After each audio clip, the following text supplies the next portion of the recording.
So the letter of James, chapter 3, verses 1 through 12, and then chapter 4, verses 11 through 17. These will deal with talking about control of your tongue.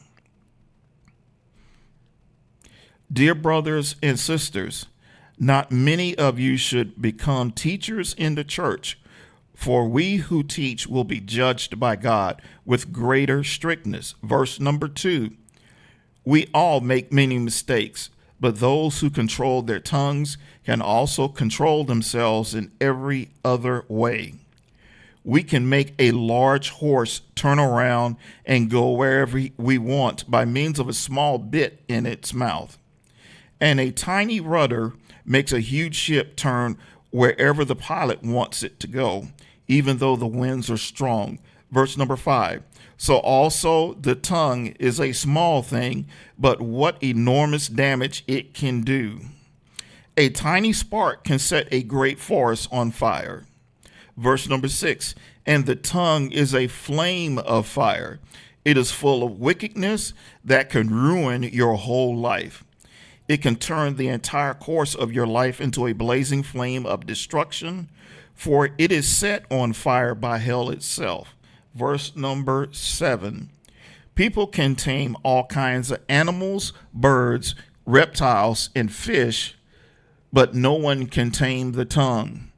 It is an uncontrollable evil full of deadly poison. Verse number 9.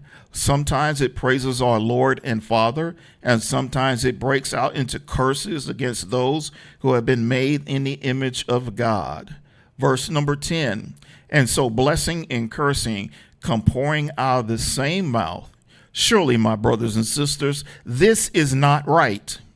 Does a spring of water bubble out with both fresh water and bitter water? Can you pick olives from a fig tree or figs from a grapevine? No. And you can't draw fresh water from a salty pool. Chapter 4, verses 11 through 17. Starting at verse number 11. Don't speak evil against each other, my dear brothers and sisters. If you criticize each other and condemn each other, then you are criticizing and condemning God's law. But you are not a judge who can decide whether the law is right or wrong. Your job is to obey it.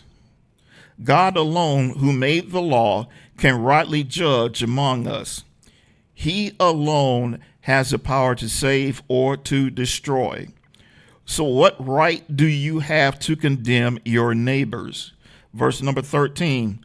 Look here, you people who say today or tomorrow we are going to a certain town and will stay there a year.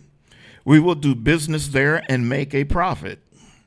How do you know what will happen tomorrow? For your life is like the morning fog. It's here a little while, then it's gone. Verse number 15. What you ought to say is, if the Lord wants us to, we will live and do this or that. Otherwise, you will be boasting about your own plans, and all such boasting is evil. Verse number 17. Remember, it is a sin to know what you ought to do and then not do it. So that was chapter 3, verses 1 through 12, and chapter 4, verses 11 through 17 from the New Living Translation.